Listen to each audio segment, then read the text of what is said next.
नमस्कार दोस्तों, जय हिंद, वंदे मातरम। स्वागत है आपका अपने टीटी फैमिली शिक्षकों के परिवार जायसवाल कोचिंग सेंटर पर, पावर्ड बाई शिक्षा ही प्रकाश है। दोस्तों, हम आज की क्लास में बात करने वाले हैं ईवीएस पर्यावरण के टॉप 50 इंपॉर्टेंट एमसीक्यूज की बात करेंगे, इंपॉर्टेंट क्वेश्चन की बात करेंगे, जिसमें हमारे 30 क्वेश्चन जो है आपके कंसेप्ट के रहने वाले हैं और 20 क्वेश्चन आपके जो है पेडागॉजी के रहने वाले हैं।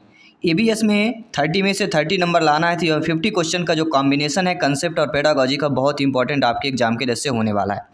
चलिए देर न करते शुरुआत करते हैं और प्रश्नों की बात करेंगे। जो इंपॉर्टेंट क्वेश्चन है ध्यानपूर्वक प्रत्येक प्रश्न को देखना है और अंत में आपको कमेंट करके भी बताना कि 50 में से आप लोगों का स्कोर कितना है।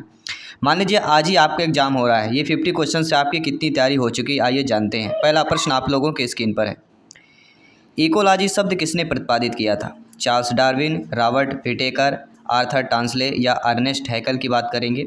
सभी कमेंट कीजिएगा मेरे प्यारे प्यारे भाइयों की, प्यारी प्यारी बहनें, गृहिणी, ब्रदर्स, सिस्टर्स एंड टीचर्स, सभी कमेंट कीजिएगा। दोस्तों, इकोलॉजी की बात की जाती है, आप सभी लोग जानते हैं इकोलॉजी शब्द जो है किसने प्रतिपादित किया है? अर्नेस्ट हैकल ने प्रतिपादित किया था। फोर्थ ऑप्शन इधर राइट आंसर हो जाएगा। इसके बाद आपका जो है सेकंड क्वेश्चन आपकी स्क्रीन पर ऑलरेडी आ चुका है। प्रश्न पूछा जा रहा है कि बीज अंकुरण की अवधारणा को इस तरह सबसे बेहतर तरीके से पढ़ाया जा सकता है। देखिए, जब आपकी नियुक्ति होगी, आप लोग अध्यापक अध्यापिका बनेंगे, शिक्षक बनेंगे, टीचर बनेंगे, तो बीज अंकुरण की अवधारणा को अगर आप पढ़ा रहे हैं, ईवीएस की कक्षा में बैठे हुए हैं, तो सबसे बेहतर तरीके से किस प्रकार से आप पढ़ा सकते हैं, यह पढ़ाया जा सकता है।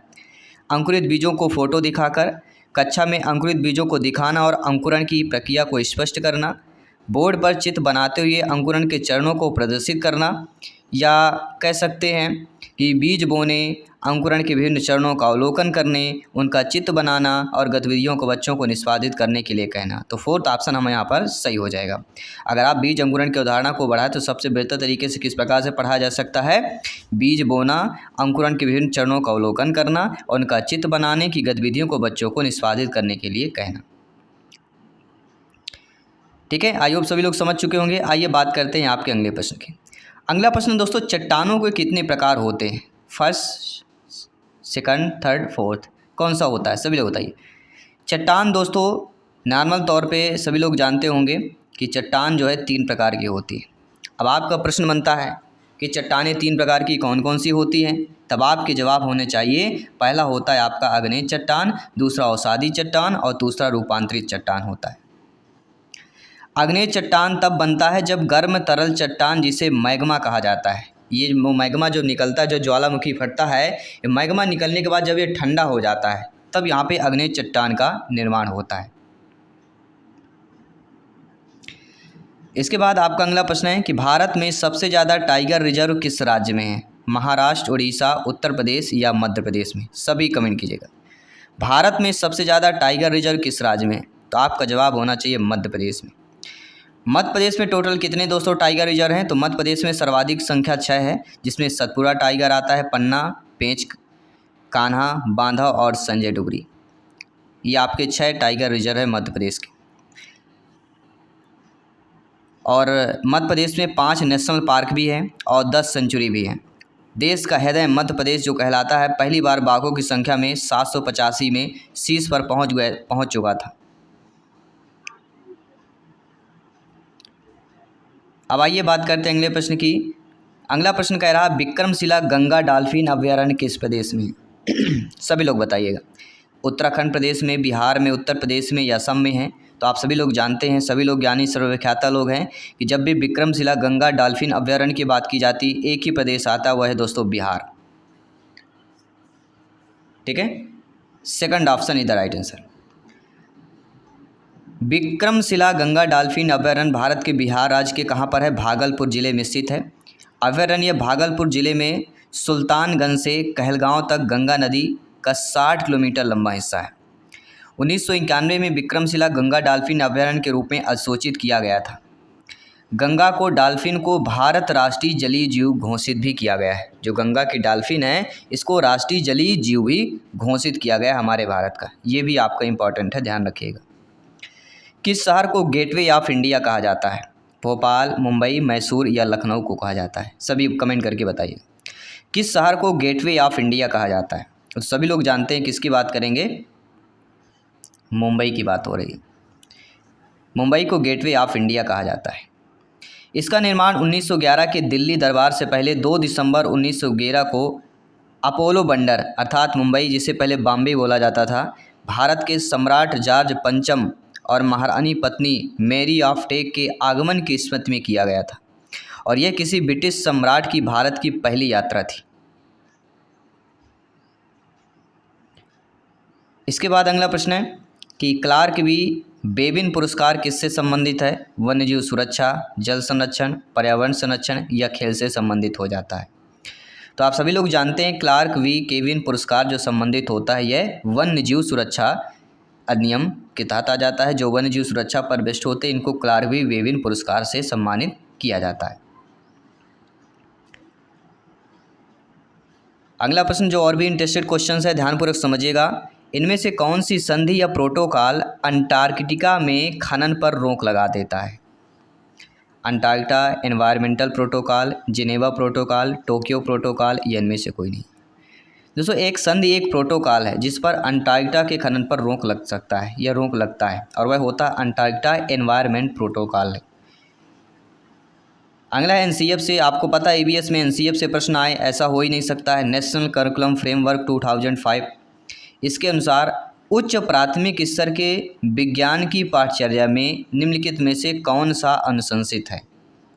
अवधारणाओं को रोज़मर्रा के अनुभव को समझ बनाने में जोड़ा जाना चाहिए, अवधारणाओं तक गतिविधियों प्रयोगों द्वारा पहुंचा जाना चाहिए, या कह सकते हैं अवधारणाओं का विषयक उपागम द्वारा शिक्षण होना चाहिए, अवधारणाओं के साथ नियम और सिद्धांतों को जो है पेश करना चाहिए। नीचे कूट वाले ऑप्शंस आपके दिए रहेंगे, तो कौन कौन सा सही हो जाएगा? देखिए एनसीएफ 2005 में आपका उच्च प्राथमिक स्तर विज्ञान की पाठचर्या की बात करें तो अवधारणाओं को रोज़मर्रा के अनुभव की समझ बनाने के लिए जोड़ा जाए, इसके साथ अवधारणाओं तक गतिविधियां प्रयोगों द्वारा पहुंचा जाना चाहिए और इसके बाद आपका आ जाता है अवधारणाओं के साथ नियम और सिद्धांतों को पेश करना, अर्थात ए ऑप्शन, बी ऑप्शन और आपका डी ऑप्शन आ जाता है। तो ए बी डी किस में दिया गया है? फर्स्ट ऑप्शन में दिया गया है, कूट वाला हमारा सही हो जाएगा। अगला प्रश्न यहाँ पे दिया गया कि एक पुरुष जिनका रक्त समूह O है और ए रक्त समूह वाली स्त्री से शादी करता है, यानी कि मेल का रक्त समूह O है और फीमेल का रक्त समूह यहाँ पे क्या हो जाएगा? A है। ठीक है, ये चीज़ आपको ध्यान देना। उसके पहले बच्चे के रक्त समूह O होने की कितनी संभावना है? तो उसके चाहे O हो चाहे A पूछा जाए तो 50-50% संभावना होती ही ना, लेकिन लॉजिकल समझिएगा। वैज्ञानिक विचार के अकॉर्डिंग देखें, अगर जिनका रक्त समूह पुरुषों का O है और महिलाओं का A है तो उसका पहले बच्चे का रक्त समूह ज़्यादा कितने परसेंट O होने की चांसेस है? 25% होने की चांस है। और यह वैज्ञानिक नियंत्रण को प्रयोगों द्वारा, खोज और परखों के द्वारा जो है यह बताया गया है। अगला है ईसू को एक सप्ताह के लिए मौसम की रिपोर्ट एकत्र करने का एक व्यक्तिगत कार्य दिया गया। नीचे दिए गए आकलन संकेतकों में पहचाने कि ईसू कहाँ गलत हो गई। ईसू एक बालिका है, ठीक है, स्टूडेंट है, उसको मौसम रिपोर्ट के लिए एकत्र करने के एक व्यक्तिगत कार्य दिया गया था। अब संकेत में कौन सा गलत है ये आपको बताना है। नीचे आपके कूट वाले ऑप्शन दिए गए हैं। वह निष्कर्ष निकालती है कि आर्द्रता में कमी से वर्षा की संभावना बढ़ जाती है। वह समझती है कि अधिकतम और न्यूनतम तापमान की सीमा प्रतिदिन भिन्न है। वह हर एक दिन वेबसाइट से आंकड़े सारणीबद्ध करती है। या ऑप्शन नंबर डी कह सकते हैं कि वह इस परिणाम पर पहुंचती है कि आने वाले सप्ताह में बारिश हो सकती है या नहीं। देखिए यहाँ पे देखा जाए, अगर ईसू को एक सप्ताह के लिए मौसम की रिपोर्ट एकत्र करने के लिए एक व्यक्तिगत कार्य दिया जाता है तो आकलन के अकॉर्डिंग देखा जाए वह निष्कर्ष निकालती है कि आर्द्रता में कमी से वर्षा की संभावना बढ़ जाती है। ये आपका गलत होगा, बाकी जो अनुमान आपके सही दिए गए हैं, तो ये वाला ऑप्शन हमारा गलत अनुमान यहाँ पर हो जाएगा। अगला प्रश्न आपका कि टूटता तारा जिसे हम उल्का कहते हैं ये क्या होता है? क्या ये एक समान गति से चलने वाला तारा होता है? एक चमकता पिंड जो वायुमंडल में एक समान गति से चलता है? एक तारा जिसके एक सिर पर पूंछ होती है? या उल्काव जो पृथ्वी के वायुमंडल में प्रवेश करते ही आग पकड़ लेता है? एक उल्काव होता है जो पृथ्वी के वायुमंडल में प्रवेश करता है तो वायु घर्षण के कारण यह इसमें चिंगारी होती है, केवल वायु घर्षण के कारण होता है, जिससे हमें जलता हुआ दिखाई देता है। इसी को टूटता तारा या उल्का कहते हैं। ये उल्काव होते हैं। तो डी ऑप्शन यहाँ पे सही हमारा हो जाएगा। इसके बाद अगला प्रश्न देखते हैं, ध्यानपूर्वक समझिएगा और फीडबैक कीजिएगा। दोस्तों अगला प्रश्न है कि पर्यावरण अध्ययन की कक्षा में अवधारणाओं को स्पष्ट करने के लिए कविता और कहानी कथन का प्रयोग करना किस प्रकार से होगा। देखिए, पर्यावरण अध्ययन में अवधारणाओं को अगर स्पष्ट करने के लिए कविता कहानी का प्रयोग कर रहे हैं तो कहीं ना कहीं पाठ की आनंददायक और रोचक बनाने में मदद मिलता है बच्चों को, क्योंकि कविता और कहानी के माध्यम से आप पाठ प्रयोग कर रहे हैं। ठीक है, तो इन चीज़ों को समझते जाना है, फीडबैक करते जाना है, तैयारी जारी रखना है, क्योंकि इस बार 101% जो है एग्ज़ाम को फतेह करना है। साथियों, प्रश्न है, निम्नलिखित में से कौन सा विज्ञान की प्रकृति का सबसे अच्छा वर्णन करता है। क्या भाई आपका वैज्ञानिक अपने कार्य में पूर्ण रूप से निष्पक्ष होते हैं, वैज्ञानिक विधि अनुसंधान के संचालन के लिए एकमात्र मार्गदर्शिका है, विज्ञान विश्वासों की एक प्रणाली है, या विज्ञान प्रकृति में सामाजिक है। तो विज्ञान की प्रगति का सबसे अच्छा वर्णन जिस ऑप्शन में होता है कि वैज्ञानिक अपने कार्य में पूर्ण रूप से निष्पक्ष होते हैं, किसी पक्षधर नहीं होते। पहला ऑप्शन अकॉर्डिंग टू क्वेश्चन सही हो जाएगा। आपके अकॉर्डिंग किसी प्रश्न पर, किसी ऑप्शंस पर अगर डाउट है, आप लोग बेफिक्र आप लोग हमें कमेंट करके फीडबैक करके बता सकते हैं।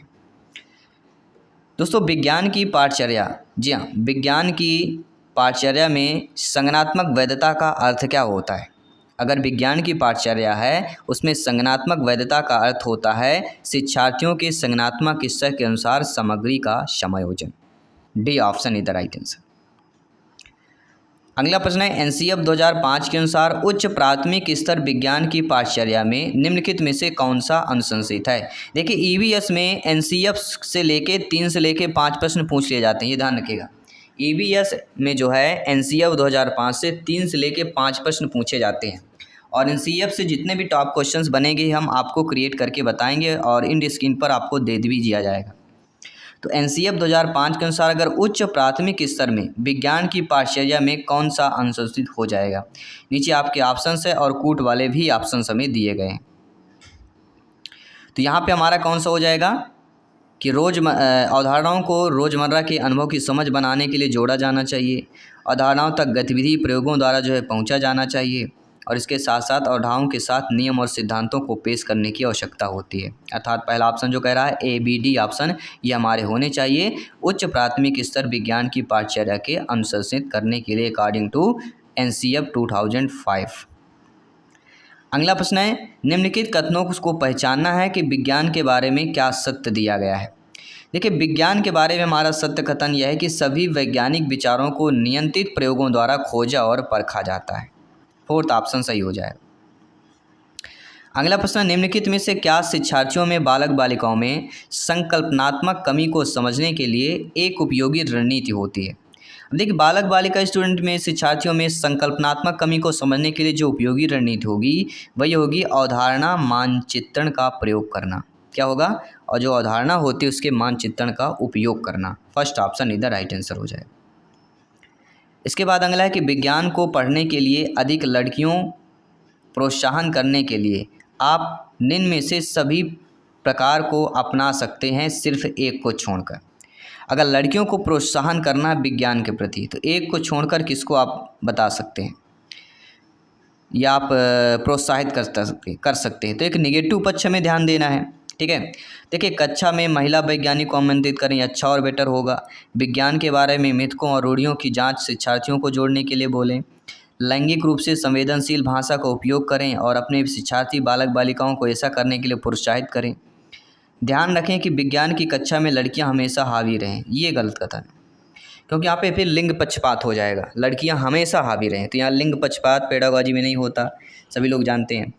तो यहाँ पे डी वाला ऑप्शन आपको, इसको छोड़कर बाकी तीनों हमारे सही दिए गए। अगला प्रश्न है, विज्ञान शिक्षक को और अधिक अपसारी प्रश्न पूछने चाहिए क्योंकि। देखिए, अपसारी और अभिसारी ये दोनों चीज़ें हैं, जैसे खुला और बंद। जिस प्रकार से खुले वाले प्रश्न होते हैं उस प्रकार से अपसारी बोला जाता है, और बंद प्रश्न अर्थात अभिसारी, ऐसा एक अनुमान लगा सकते हैं आप। तो विज्ञान के टीचर हैं और अधिक अपसारी प्रश्न पूछने चाहिए क्यों पूछना चाहिए बच्चों से। नीचे ऑप्शंस कूट वाले दिए गए हैं। देखिए, इसलिए पूछना चाहिए क्योंकि ये गहन सोच को प्रोत्साहित और विकसित करता है, ये सोचने की युक्तियों को विकसित करता है, ये बालक बालिकाओं शिक्षार्थियों के सृजनात्मक व्यवहार के आकलन में सहायता करता है। ए सी डी ऑप्शन। अब देखेंगे हमारा ए सी डी ऑप्शन जो दिया गया, डी ऑप्शन यहाँ पे दिया गया है, जो हमारा सही हो जाएगा। तो 20 क्वेश्चन हम कंप्लीट कर चुके हैं और 10 क्वेश्चन कंसेप्ट के करेंगे। इसके पास 20 क्वेश्चन आपके ईवीएस पेडागोजी के करेंगे। दोस्तों, प्राथमिक स्तर पर आकलन में शामिल होना चाहिए। तो प्राथमिक स्तर में आकलन में किस प्रकार से शामिल होना चाहिए? इसमें शिक्षक द्वारा सतत और असंरचनात्मक तरीके से किए गए अवलोकन को बच्चों और अभिभावकों के साथ बांटना। B option is the right answer हो जाए। ठीक है, अगला प्रश्न देख लेते हैं, समझ लेते हैं और आपका फीडबैक जान लेते हैं कि कक्षा में प्रदर्शनों का उपयोग मुख्य रूप से शिक्षार्थी को शामिल करता है। किस प्रकार से शामिल करता है? दृश्य और श्रवण सीखने के लिए। प्रदर्शन का उपयोग अगर मुख्य रूप से अगर प्रदर्शन के द्वारा बच्चों को पढ़ा रहे हैं, बता रहे हैं, तो किस शिक्षार्थियों को क्या शामिल होगा? दृश्य और श्रव्य दोनों सीखने के यहाँ पे शामिल हो जाते हैं कि प्रदर्शन में बच्चे समझते भी हैं, देखते भी हैं, सुनते भी हैं। अगला है रेशम कीट के जीवन चक्र और रेशम फाइबर के उत्पादन के संबंध में कौन सा कथन सही नहीं दिया गया है? देखिए, रेशम कीट के जीवन चक्र और रेशम फाइबर के उत्पादन के संबंध में जो सही दिया गया है कि रेशम फाइबर कैटरपिलर द्वारा स्रावित एक प्रोटीन होता है। रेशम कीट के कोकून से रेशम का धागा प्राप्त किया जाता है। रेशम कीट के लार्वा को कैटरपिलर कहा जाता है, लेकिन प्यूपा या कोशित विकसित होकर कैटरपिलर बन जाता है। यह आपके रेशम फाइबर या रेशम कीट के जीवन चक्र के कथन से संबंधित आपका नहीं कथन होगा, या संबंधित कथन नहीं दिया होगा। तो कार्य क्वेश्चन हमारे डी ऑप्शन यहाँ पे सही हो जाएगा। ठीक है, क्योंकि रेशम जो होता है एक प्रकार का प्राकृतिक रेशा या पशु रेशा होता है। रेशम कीट रेशम की कताई के लिए जिम्मेदार होता है। इसे रेशम प्राप्त करने के लिए पाला जाता है और रेशम फाइबर मुख्य रूप से प्रोटीन से बना होता है। तो दोनों चीज़ों को समझना बहुत ज़रूरी हो जाता है। अगला प्रश्न, निम्नलिखित में से मानवों की कौन सी ग्रंथि 2 से अधिक हार्मोन स्रावित करती है? क्या वह अग्नाशय ग्रंथि है, थायराइड है, एड्रिनल है या पीयूष है? सभी लोग बताइएगा। देखिए, मानो इन हमारे में ऐसी कौन सी ग्रंथि है जो 2 से अधिक हार्मोन स्रावित करती है, और वह दोस्तों पीयूष ग्रंथि। हमारे और आप में एक पीयूष ग्रंथि ऐसी होती है जो 2 हार्मोन को स्रावित करती है। ध्यान देने वाली बात है, समझने वाली बात है, इंपॉर्टेंट क्वेश्चन है। नीचे दिया गया कौन सा कथन सही होगा? सही कथन है कि सभी अधातुएं अतन अर्थात तन्न नहीं होती। जितने भी अधातु होंगे सभी तन्न नहीं होती।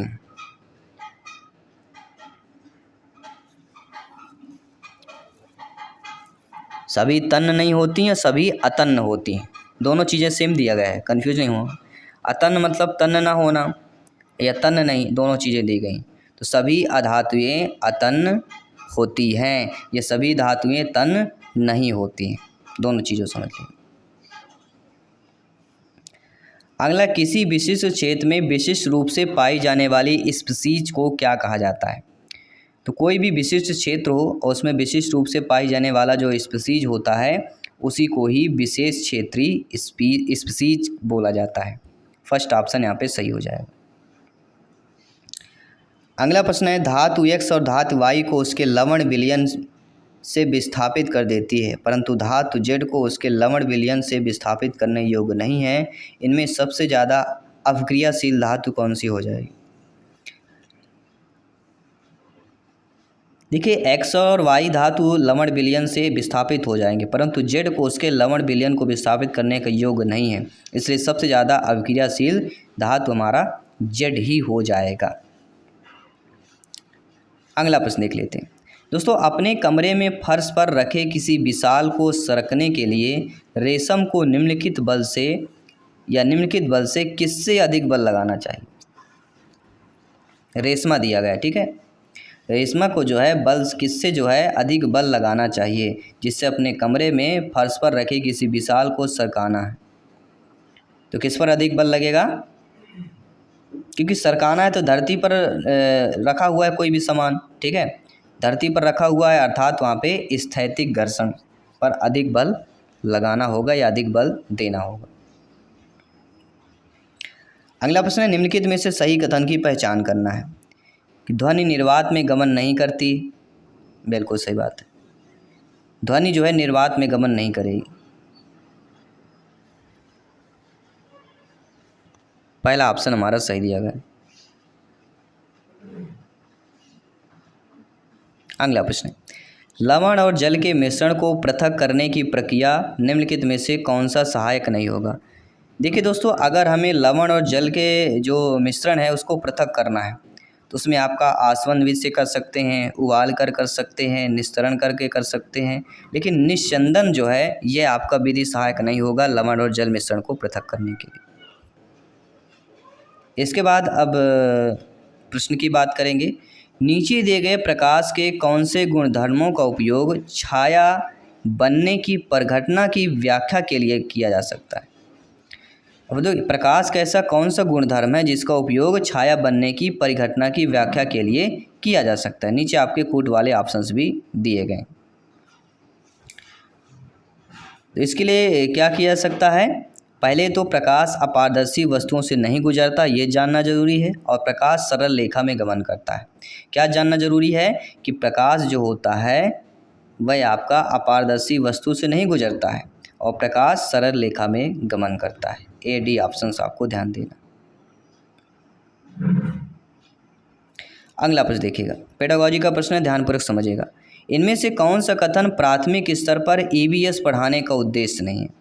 आप सभी लोग भावी अध्यापक अध्यापिका हैं तो आपके लिए जानना जरूरी है ईवीएस पढ़ाने का किस में उद्देश्य हो सकता है, किस में नहीं हो सकता है। देखिए यहाँ पे प्राकृतिक और सामाजिक पर्यावरण के बारे में जिज्ञासा जगाना, तो जिज्ञासा जगाना पेडागॉजी में पॉजिटिव शब्द होता है। इसके बाद संज्ञानात्मक और मनोगतिक कौशल के विकास की ओर ले जाने वाली समावेशी और व्यवहारिक गतिविधियों को संलग्न करना, ये भी आपका इम्पोर्टेंट हो जाता है। मूल्यांकन के लिए शब्दों और परिभाषाओं के साथ शिक्षार्थी का नेतृत्व करना, ये भी इम्पोर्टेंट नहीं होगा, क्योंकि ईवीएस पढ़ाना तो इसके लिए उत्तर मूल्यांकन के लिए शब्दों और परिभाषाओं के साथ नेतृत्व, ये आपका नहीं होगा। बाकी जीवन और पर्यावरण की चिंता के मूल्यों को आत्मसात कर लेना, ये आपका हो जाएगा। तो ए, बी और डी ये तीनों ऑप्शन हमारे ईवीएस पढ़ाने के उद्देश्य होंगे प्राथमिक स्तर पर, लेकिन सी ऑप्शन प्राथमिक स्तर पर उद्देश्य नहीं होगा, क्योंकि प्राइमरी लेवल की बात करेंगे, 1st to 5th क्लास के बच्चों की बात की जा रही है यहाँ पे। ठीक है, चलिए आइए देख लेते हैं, अगले प्रश्न की बात करेंगे। दोस्तों, ईवीएस पाठ्य पुस्तक में रेलवे टिकट का नमूना दिखाने का विचार कैसा होगा। अगर आप ईवीएस की कोई पाठ्य पुस्तक है उसमें रेलवे टिकट का अगर आप नमूना दिखा रहे हैं और ऐसा विचार आ रहा है, तो ऐसे विचार वास्तविक जानकारी के साथ बातचीत करने और अवलोकन के कौशल को विकसित करने के लिए क्या देता है, अवसर देता है। और जहाँ पे पेडागॉजी में अवसर शब्द आए बच्चों के लिए, तो समझ जाइए कि वो बेस्ट आपका कैसा। ये बात कर लेते हैं आपके अगले प्रश्न की। अगला प्रश्न जो है आप लोगों की स्क्रीन पर दिया गया है, और प्रश्न हमारा यह पूछा जा रहा है कि बीज अंकुरण की अवधारणा को सबसे अच्छे तरीके से पढ़ाया जा सकता है, किस प्रकार से पढ़ाया जाता है। और इससे संबंधित एक प्रश्न ऑलरेडी हम पहले भी कर चुके हैं बीज अंकुरण। देखिए, बीज अंकुरण की अगर बात करते हैं, सबसे बेहतर तरीके से पढ़ाने की बात की जा रही है, तो बीज बोने के लिए विभिन्न चरणों का पालन करें और उनका चित्र बनाने के लिए कहना चाहिए। इसके साथ अगला प्रश्न है कि निम्नलिखित में से कौन सा ईवीएस पाठ्य पुस्तक में पहेली और पजल को शामिल करने का उद्देश्य नहीं है। देखिए, छात्रों में आलोचनात्मक चिंतन क्षमता विकसित करना, छात्रों में तर्क क्षमता विकसित करना, छात्रों में मन को भ्रमित करना और उन्हें उस भ्रम का आनंद लेना, ये तीनों ईवीएस पाठ्य पुस्तक में पहेली और पजल को शामिल करने के उद्देश्य हैं। लेकिन छात्रों के मन को भ्रमित करना, यह ईवीएस पाठ्य पुस्तक में पहेली और पजल को शामिल करने का उद्देश्य नहीं होगा। इसलिए according to question third option is the right answer हो जाएगा। इसके बाद अगला प्रश्न, ईवीएस शिक्षक के रूप में आप छात्रों को चिड़ियाघर ले जाने की योजना बनाते हैं। निम्नलिखित में से आप छात्रों की कौन सी गतिविधियां शुरू करने की अनुमति नहीं देंगे। देखिए, 4 ऑप्शंस दिए गए हैं आपकी स्क्रीन पर, तो किसकी आप अनुमति देंगे, किसकी नहीं देंगे, ये समझना जरूरी है। देखिए, चिड़ियाघर में उन जानवरों की तस्वीरें लेना जिन्हें वो जहाँ दिखेंगे, चिड़ियाघर में वे जो कुछ भी देखते हैं उसका चित्र बनाने के लिए कहना, अपनी ड्राइंग किताबों साथ ले जाने के लिए कहना। चिड़ियाघर में जानवरों के लिए बहुत सारा खाना साथ ले जाना, ये आप नहीं कहेंगे। ठीक है, बाकी आप ये भी कह सकते हैं कि चिड़ियाघर में विभिन्न जानवर द्वारा खाए जाने वाले भोजन का पता लगाना, कोशिश करना, उनका नाम लिख लेना, लिस्ट बना लेना, ये कह सकते हैं। लेकिन घर से भोजन लेके जाना, ये आप नहीं कह सकते हैं। ठीक है, चलिए सभी लोग समझ चुके हैं। आइए बात करेंगे अगले प्रश्न की। दोस्तों, प्राथमिक स्तर पर 1st to 5th क्लास तक के बच्चों की बात कर रहे हैं, मूल्यांकन में शामिल होना चाहिए। क्या शामिल होना चाहिए? 5 बेहतरीन लाजवाब ऑप्शन दिए गए हैं। तो प्राथमिक स्तर में मूल्यांकन में जो शामिल होना चाहिए कि शिक्षार्थी, बालक बालिकाएं और अभिभावक के साथ निरंतर और असंरचित शिक्षक का अवलोकन होना। पहला option is the right answer. इसके बाद अगला प्रश्न दिया गया है कि ईवीएस कक्षा में सरल प्रयोग और प्रदर्शन के लिए किए जा सकते हैं। तो ईवीएस की कक्षा में सरल प्रयोग और प्रदर्शन किस प्रकार से किए जा सकते हैं? 4 ऑप्शंस दिए गए हैं। तो इस प्रकार में हमारा छात्रों को अपने दम पर सीखना और अपने अवलोकन कौशल को अच्छा बनाने में सहायता के लिए किया जा सकता है। पहला option is the right answer. Telegram से जुड़िए, नोट्स और पीडीएफ फाइल फ्री में प्राप्त कीजिए और साथ ही साथ इंस्टाग्राम, फेसबुक पेज को हमारे लाइक करना मत भूलिएगा। सभी फ्री ऑफ कॉस्ट यहाँ पे, चाहे नोट्स की बात करें चाहे क्लासेज की बात करें। असाइनमेंट के बारे में निम्नलिखित में से कौन सा कथन हमारा सही दिया गया है? तो असाइनमेंट के बारे में जो हमारा कथन सही दिया गया है कि असाइनमेंट शिक्षार्थी, बालक बालिका को जानकारी हासिल करने और अपने स्वयं के विचारों का निर्माण करने और उन्हें स्पष्ट करने का अवसर प्रदान करता है। जहाँ भी ये बच्चों को अवसर की बात की जाए, पेडागोजी में पॉजिटिव ऑप्शंस हो जाता है। इसके बाद बात करेंगे अगले प्रश्न की। मानचित्र को पढ़ने के लिए आवश्यक कौशल में शामिल है। तो मानचित्र पढ़ना है तो उसके लिए आवश्यक कौशल क्या शामिल होता है? स्थान, दूरी, दिशाओं के सापेक्ष स्थिति को समझने की क्षमता। तो यहाँ पे आपका जो डी ऑप्शन है वो आपका यहाँ पे सही हो जाएगा। चलिए 10 क्वेश्चन और बचे हुए हैं, कंप्लीट करते हैं। इस टॉप 50 क्वेश्चन को, कंसेप्ट और पेडागोजी वाली क्लास को कंप्लीट करते हैं। दोस्तों, ईवीएस कक्षा में अवधारणाओं को समझने के लिए कविता और कहानी कहने का उपयोग मदद करता है। किसमें हमारा मदद करता है? 4 बेहतरीन लाजवाब ऑप्शंस दिए गए हैं। तो ईवीएस की कक्षा में अवधारणाओं को समझने के लिए कविता, कहानी कहने का उपयोग किसमें मदद करेगा? विश्वसनीय और वैश्विक स्तर पर दुनिया की प्रगति की कल्पना करने और उसका पता लगाने की छात्र की क्षमता को बढ़ावा देता है। और छात्र की क्षमता को बढ़ावा दे रहा है तो कहीं ना कहीं पेडागोजी में पॉजिटिव हमारा ऑप्शंस हो जाता है।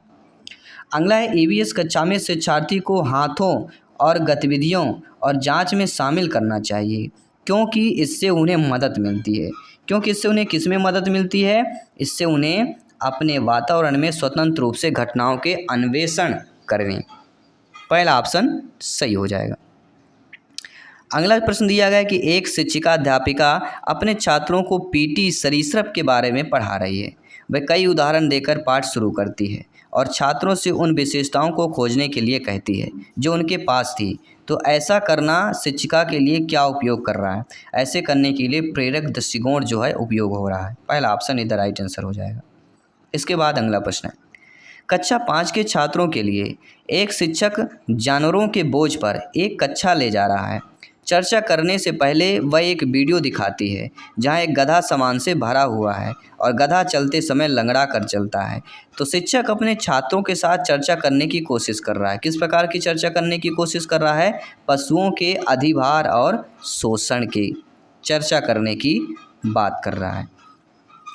इसके बाद आपका अगला प्रश्न दिया गया है कि ईवीएस के पीछे की विचारधारा अरविंदो और गांधी जैसे शैक्षिक विचारकों के दर्शन के साथ मेल खाती है, जैसे कि ईवीएस बच्चों का समग्र विकास। बी ऑप्शन यहाँ पे हमारा सही हो जाएगा। इसके बाद अगला प्रश्न है, ईवीएस वर्ग के लिए बच्चों के प्रश्न महत्वपूर्ण हैं क्योंकि यह एक संकेतक है। किसका संकेतक हो जाता है? बच्चे क्या जानना चाहते हैं। इसके बाद अगला प्रश्न देखिएगा। अगला प्रश्न है, ईवीएस में स्टोरी टेलिंग एक प्रभावी शिक्षण रणनीति है। किस प्रकार से एक प्रभावी शिक्षण रणनीति आपकी हमारी हो जाती है? वह हो जाती है कि यह एक दूसरे के संदर्भ में स्थिति की कल्पना करने की क्षमता विकसित करता है। और कल्पना करने की क्षमता विकसित की बात कर रहे हैं, ये आपको हो जाएगा। किसी में मदद करने की बात हो रही है, किसी में विकसित की बात कर रहे हैं, लेकिन कहानी लेखन की बात की जा रही है। लेकिन संदर्भ की बात करें, संदर्भ से स्थित की कल्पना करने की क्षमता होगी, क्योंकि यहाँ पे स्टोरी टेलिंग की बात की जा रही है, इसलिए बी ऑप्शन हो यहाँ पे ऑप्शन आपका सही हो जाएगा। अगला है, एक प्राथमिक शिक्षक बच्चों के साथ ईवीएस कक्षा में विभिन्न फसल त्यौहार पर चर्चा कर रहे हैं। तो ये उनकी मदद करेगा। ये उनकी किस में मदद कर लेगा? ये उनकी दोस्तों इन त्योहारों के बारे में जानने में भी मदद करेगा और हमारे देश में कटाई की प्रक्रिया के संबंध में जो मौजूद विविधताएं हैं उनको समझने में भी मदद करेगा। यानी ए और बी दोनों में मदद करेगा। तो डी ऑप्शन हमारा जो कह रहा है वह हमारा सही हो जाएगा। आई होप सभी लोग समझ चुके होंगे। आइए बात करते हैं अगले प्रश्न की। दोस्तों विज्ञान ज्ञान का एक गतिशील शरीर है। इसमें वैज्ञानिक प्रक्रिया शामिल है, ये समय के साथ बदलता रहता है, इसमें रचनात्मक लोग शामिल हैं, इसका विस्तार होता रहता है। देखिए विज्ञान का ज्ञान एक गतिशील शरीर होता है क्योंकि यह समय के साथ बदलता रहता है। गतिशील, यहीं पर हमारा आंसर हो गया। गतिशील का मतलब यही होता है कि हमेशा चलते रहना, मतलब जब चलेगा तो कहीं ना कहीं बदलाव भी होता है, तो समय के साथ बदलते रहें। बी ऑप्शन सही हो गया है। और 50 नंबर क्वेश्चन आपकी स्क्रीन पर है कि विज्ञान में व्यवहारिक कार्य में छात्र शामिल है, केवल प्रयोग से, प्रयोगशाला केवल काम करती है, दोनों सामग्री और अप्रत्यक्ष अनुभव से जुड़ना, या हाथों के अनुभव से। तो आप सभी लोगों को कमेंट करके बताना है कि विज्ञान में व्यवहारिक कार्य क्षेत्र में शामिल है, और वह हो जाएगा दोनों, सामग्री और अप्रत्यक्ष अनुभव से जुड़ने में शामिल हो जाएगा। और अंतिम प्रश्न करेंगे जो आप सभी के लिए मॉक क्वेश्चन के रूप में रहेगा कि विज्ञान शिक्षण में दृष्टिकोण होना चाहिए, बाल केंद्रित, स्कूल केंद्रित, पाठ्यक्रम या शिक्षक केंद्रित होना चाहिए। आप सभी लोगों को कमेंट करके बताना है कि विज्ञान शिक्षण में किसका दृष्टिकोण होना चाहिए, किस पर केंद्रित दृष्टिकोण होना चाहिए। साथ ही साथ 50 में से आप लोगों ने कितना स्कोर प्राप्त किया, 50 प्रश्न में आपके कितने सही हुए हैं, ये भी आपको कमेंट करके ज़रूर बताना है।